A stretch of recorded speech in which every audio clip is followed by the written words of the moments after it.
Bab 8. Kedatangan sekutu serta perjuangan mempertahankan kemerdekaan.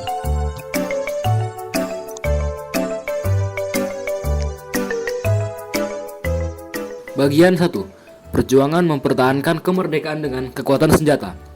Pasca kekalahan Jepang dengan Perang Asia pada 14 Agustus 1945, Indonesia akan diserahkan kepada Southeast Asia Command (SEAC) atau Komando Asia Tenggara yang dipimpin oleh Laksamana Louis Mountbatten, Inggris.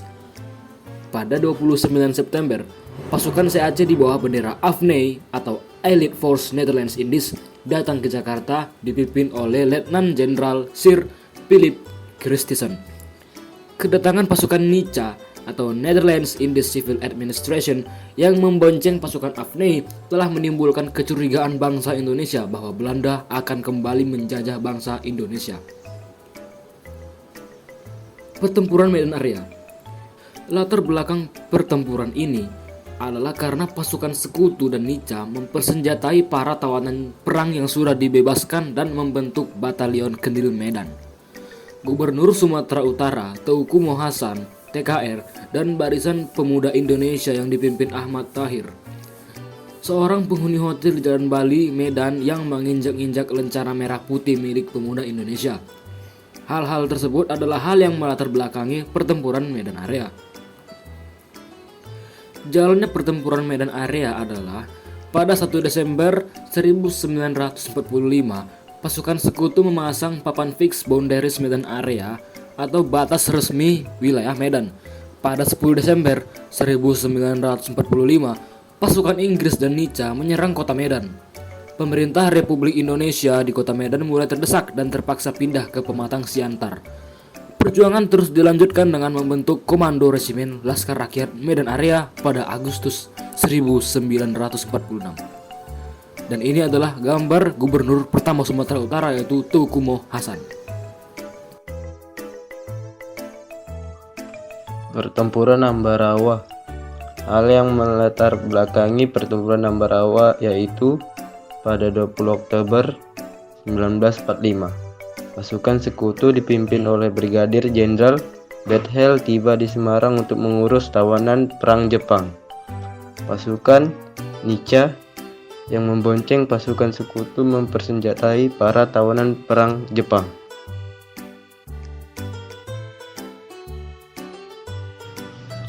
Jalannya pertempuran Ambarawa dimulai pada 26 Oktober 1945. Pertempuran terjadi antara pasukan sekutu dengan Tentara Keamanan Rakyat. Pada 2 November 1945, Presiden Soekarno tiba di Magelang dan segera melakukan perundingan dengan Brigadir Jenderal Bethel untuk menghentikan pertempuran. Terjadi kesepakatan antara Presiden Soekarno dengan Brigadir Jenderal Bethel.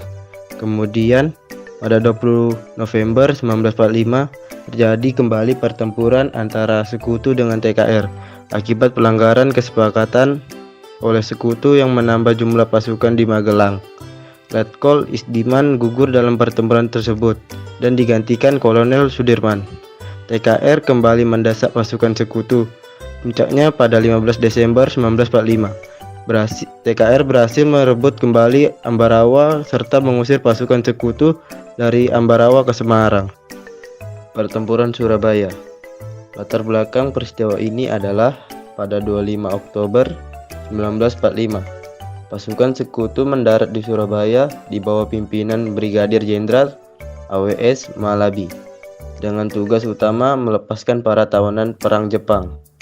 Pasukan sekutu menyebarkan pamflet yang meminta agar rakyat Surabaya menyerahkan senjata yang telah dirampas dari pasukan Jepang. Proses jalannya pertempuran yaitu pada 27 Oktober 1945, pasukan sekutu merebut instansi-instansi penting.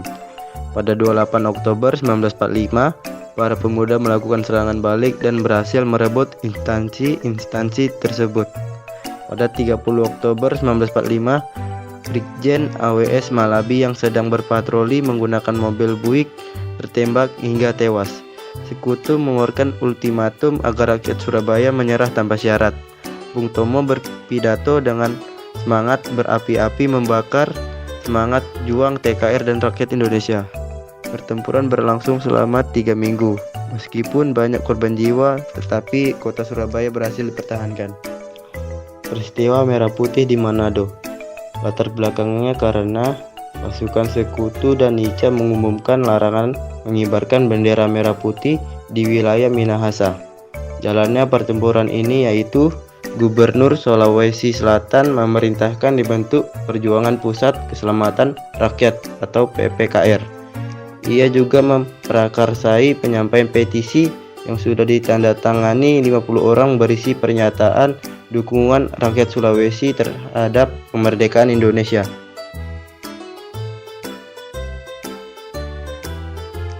Pertempuran di Bandung.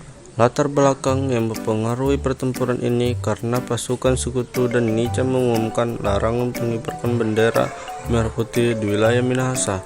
Tentu saja membuat rakyat Indonesia tidak terima.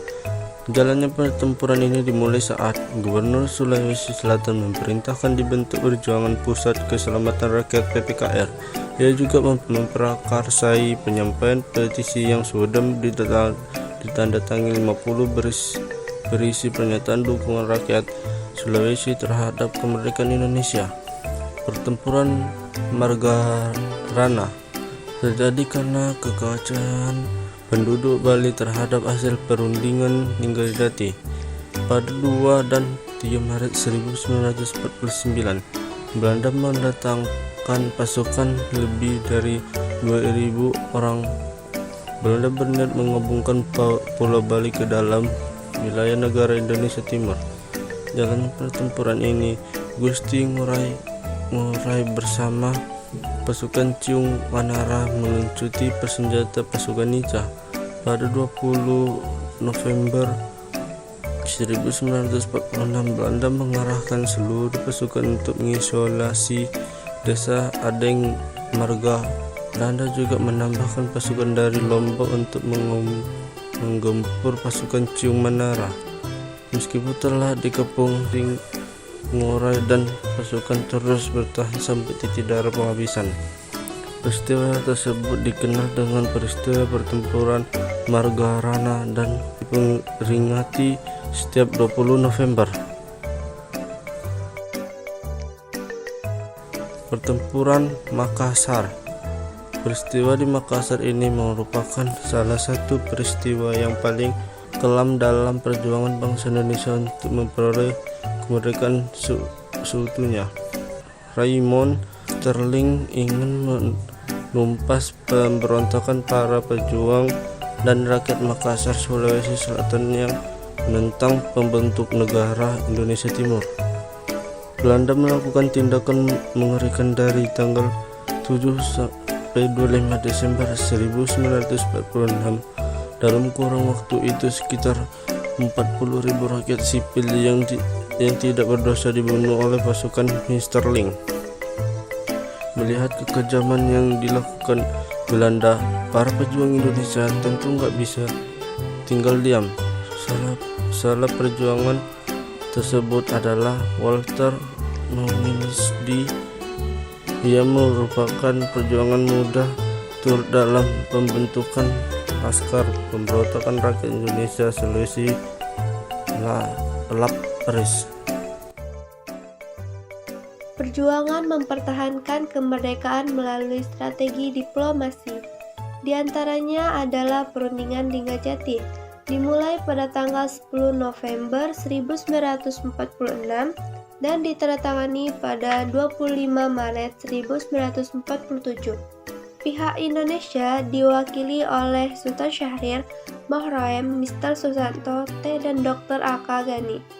Pihak Belanda diwakili oleh Willem Schermerhorn, F. de Boer, H.J. Van Mook, dan Max van Pol. Hasil perundingan Ninggajati meliputi Belanda mengakui wilayah Indonesia secara de facto meliputi Jawa, Sumatera, dan Madura. Belanda harus meninggalkan wilayah-wilayah tersebut paling lambat 1 Januari 1949. Indonesia dan Belanda akan bekerja sama membentuk negara serikat dengan nama Republik Indonesia Serikat.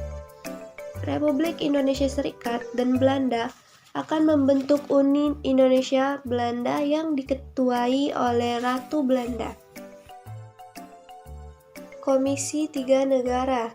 Pada 25 Agustus 1947, Dewan Keamanan PBB membentuk Committee of Good Offices for Indonesia yang kemudian lebih dikenal sebagai Komisi Tiga Negara.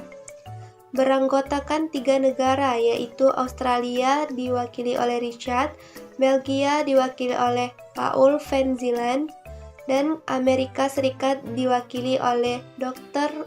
Frank Graham. Perjanjian Renville.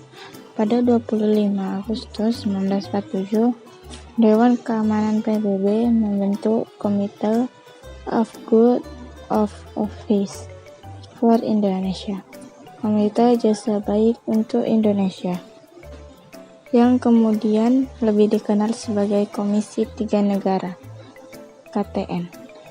Beranggotakan 3 negara, yaitu Australia diwakilkan oleh Richard C. Kirby, Belgia diwakilkan oleh Paul van Zeeland, dan Amerika Serikat diwakilkan oleh Dr. Frank Graham. Pihak Belanda dipimpin oleh Abdul Qadir Widjojoatmojo. Komisi Tiga Negara juga hadir sebagai penengah dalam penyelesaian Indonesia dan Belanda. Perjanjian Renville menghasilkan keputusan 1. Pihak Indonesia menyetujui dibentuknya negara Indonesia Serikat pada masa peralihan sampai pengakuan kedaulatan. 2. Belanda dapat membentuk negara-negara federal di daerah-daerah yang diduduki melalui jajak pendapat terlebih dahulu. 3. Pemerintah Indonesia menarik pasukan serta mengosongkan daerah-daerah di belakang garis Van Mock dan selanjutnya masuk ke Indonesia.